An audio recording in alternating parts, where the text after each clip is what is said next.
सभी को नमस्कार। मैं आचार्य बुद्धिराज उपाध्याय आप सभी के सामने फिर से एक वीडियो लेकर प्रस्तुत हूँ। आप सभी ने मेरा पिछला वीडियो को बहुत समर्थन दिया और बहुत अच्छे कमेंट किया, मुझे बहुत अच्छा लगा। पिछले वीडियो में मैंने बताया था कि वैदिक मंत्र द्वारा, वेद के मंत्र द्वारा जल का निर्माण कैसे किया जाता है और आप सभी ने उस वीडियो को बहुत प्यार दिया। मैं आप सभी को धन्यवाद करना चाहता हूँ और आप सभी ने बहुत पॉजिटिव कमेंट वगैरह किया आप लोगों ने, तो मुझे बहुत अच्छा लगा।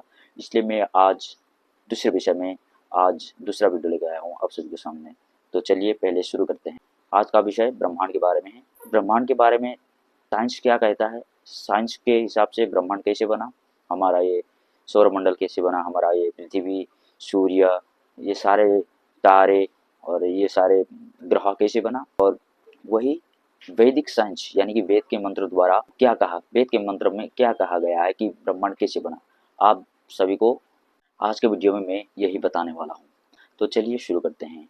ब्रह्मांड कैसे बना, साइंस क्या कहता है। साइंस का बिग बैंग थ्योरी कहता है, साइंस के अनुसार आज से लगभग 13.8 बिलियन ईयर्स पहले ब्लैक होल के बीच में से कुछ ऐसे चीज निकले, वो चीज आपस में टकराई और वो चीज आपस में टकराने के बाद ब्रह्मांड में एक भयानक विस्फोट हुआ, जिससे उस विस्फोट के कारण ब्रह्मांड गलती से ब्रह्मांड का निर्माण हुआ और उसी विस्फोट के कारण ब्रह्मांड गलती से बना। ये साइंस कहता है ब्रह्मांड गलती से बना, ये साइंस कहता है। साइंस जो कहता है, क्या वेद के मंत्र भी वही कहता है, क्या वेद भी वही कहता है जो साइंस कहता है, क्या इसी तरह से ब्रह्मांड का निर्माण हुआ, क्या वेद यही कहता है। चलिए तो 20 मंत्र द्वारा हम जानते हैं। हरि ओम हिरण्यगर्भः समवर्तताग्रे भूतस्य जातः पतिरेक आसीत् सदाधार पृथिवीन्द्यामुते मां कस्मै देवाय हविखा विधेम। ये मंत्र शुक्ल यजुर्वेद माध्यन्दिनी शाखा का 23 अध्याय का पहला मंत्र है और इस मंत्र में यह कहा गया है, हिरण्यगर्भः मतलब हिरण्य का मतलब होता है सोना, गर्भ मतलब गर्भ जो आप सभी को पता ही है। समावर्तताग्रे, सम मतलब सब, वर्त मतलब फैलना, आग्रे मतलब आगे बढ़ना या पहले हुआ कुछ प्रारंभिक घटना, इससे भी ये जाना जाता है। भूतस्य जातः, भू मतलब सभी पदार्थ, भू मतलब सभी पदार्थ, जातः, जातः का मतलब जन्म, जिसे जिस वस्तु से वो जन्म हुआ, जातः का मतलब होता है जन्म। रे का आशित है, प्रभु एक ही थे जिन्होंने सारे ब्रह्मांड को बनाया, आशित मतलब थे।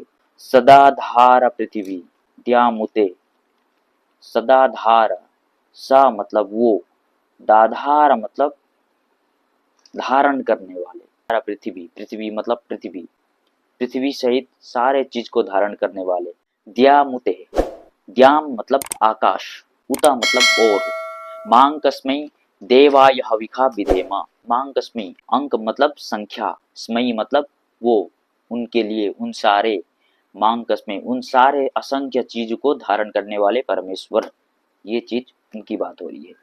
इसका मतलब उस आकाश अंधेरे के बीच में से एक अंडाकार पिंड निकला, वो पिंड दिखने में बिल्कुल सोने के अंडा जैसा था, मतलब वो ऐसा था कि वो सोने का अंडा जैसा था, वो चमकदार था, गोलाकार भी था, अंडाकार भी था, और क्या था, दिखने में बिल्कुल अंडाकार था, और जैसा वो दूर से दिखने में बिल्कुल अंडा, सोने का अंडा, और चमक भी ऐसे रही थी जैसे कि सोने का अंडा हो, यानी कि चमकते हुए कोई वस्तु, कोई चीज, उसकी बात हो रही है यहाँ पे। उसके बाद वो चमकती हुई चीज, वो चमकती हुई अंडकार सारे ब्रह्मांड में सारे जगह फैलता गया, और उस अंडकार के बीच में से, उस हिरण्यगर्भ के बीच में से बहुत ऊर्जा निकलने लगी। उस ऊर्जा के कारण भगवान ने निराकार से आकार में रूप लिया, भगवान ने निराकार से आकार यानी कि साकार, निराकार से साकार यानी कि आकार का रूप में लिया।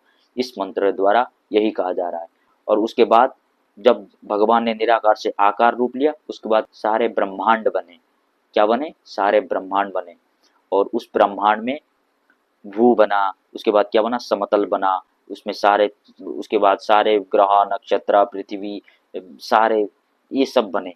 उसके बाद ये सारे, और इसके बाद इस ब्रह्मांड बना, ये सारे ब्रह्मांड बना। इस ब्रह्मांड का रचना ऐसे हुई थी, ये हमारे वेद कहते हैं, वेद के मंत्र कहते हैं। फिर से देखिए आप दोनों वीडियो को मिलाकर, ऊपर निराकार से भगवान आकार रूप ले रहे हैं। उस ऊर्जा से निकलने के बाद क्या होता है, भगवान ने निराकार से आकार के रूप ले लिया और उसके बाद ब्रह्मांड बनी। और यही चीज साइंस भी कहता है, बिग बैंग थ्योरी यही कहता है कि ब्लैक होल के बीच में से कुछ ऐसा तत्व निकला, उस निकलने के बाद आपस में टकराया और आपस में टकराने के बाद क्या हुआ, गलती से ये ब्रह्मांड बना।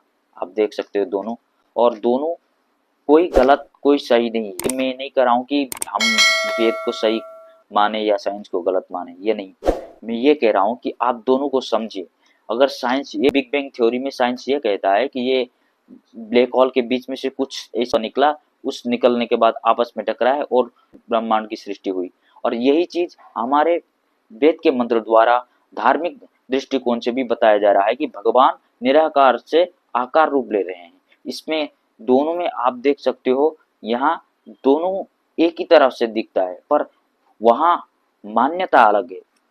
धार्मिक दृष्टिकोण से ये है कि परमेश्वर द्वारा रचा गया ये सृष्टि कहा जा रहा है। धार्मिक दृष्टिकोण से भगवान निराकार से आकार में आ रहे हैं, इसीलिए ब्रह्मांड को भगवान ने रचा, ये कहा जा रहा है धार्मिक दृष्टिकोण से। और साइंस यही कहता है ये कुछ ऐसे तत्व वहां से टकराया और टकराने के बाद गलती से ब्रह्मांड की निर्माण हुई। मतलब दोनों का जो कहने का मतलब एक ही है, पर मान्यता अलग है।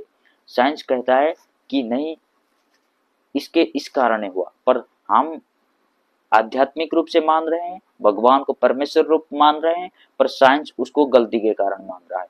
पर दोनों का क्या है, दोनों का मोटिव एक ही है, दोनों एक ही कह रहे हैं, दोनों अलग नहीं कह रहे हैं। साइंस अलग, वेद मंत्र अलग, धार्मिक दृष्टिकोण से अलग नहीं हो रहा है, यहाँ एक ही हो रहा है। आप बस दोनों को अलग अलग मान्यता है, इसीलिए हम परमेश्वर रूप से जानते हैं, साइंस क्या जानता है, उसको गलती के रूप में जानता है।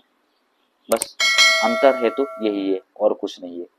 आप सभी को मेरा वीडियो कैसा लगा, और अच्छा लगा तो आगे जरूर बढ़ाइएगा, और मिलते हैं अगली वीडियो पे। नमस्कार, जय श्री राम।